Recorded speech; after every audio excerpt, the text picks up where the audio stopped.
Halo kawan, selamat pagi. Apa kabar kalian semua? Semoga kalian dalam keadaan sehat walafiat. Jumpa lagi bersama saya Denur Channel.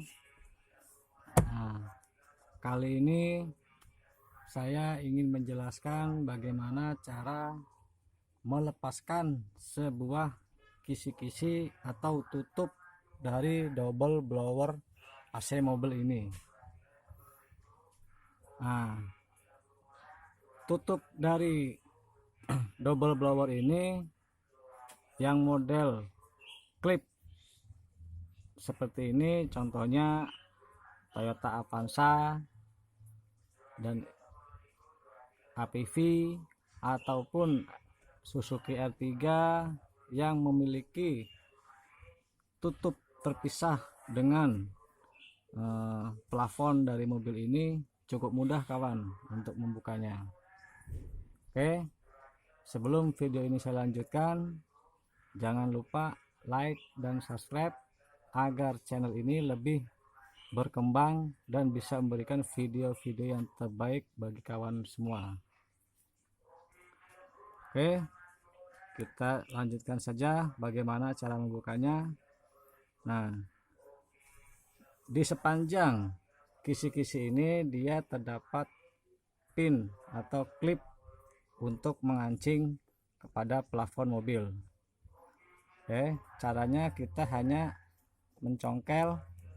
Nah, ini kita congkel. Nah, ini kita congkel keluar. Nah, ini kawan, sedikit-sedikit sudah mulai terbuka.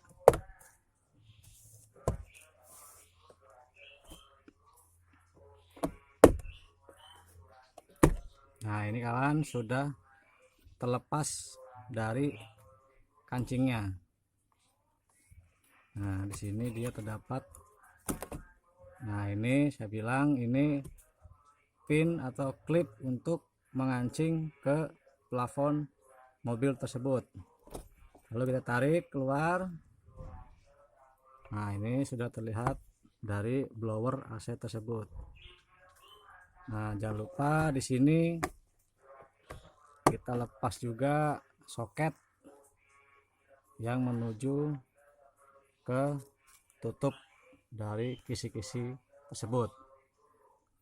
Oke kawan, cukup mudah bukan caranya jika kita ingin membersihkan blower dari AC tersebut dengan melepas dari casing atau tutup dari double blower ini.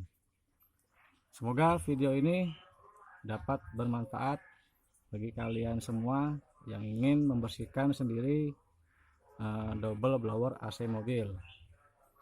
Jangan lupa like dan subscribe kawan. Assalamualaikum warahmatullahi wabarakatuh.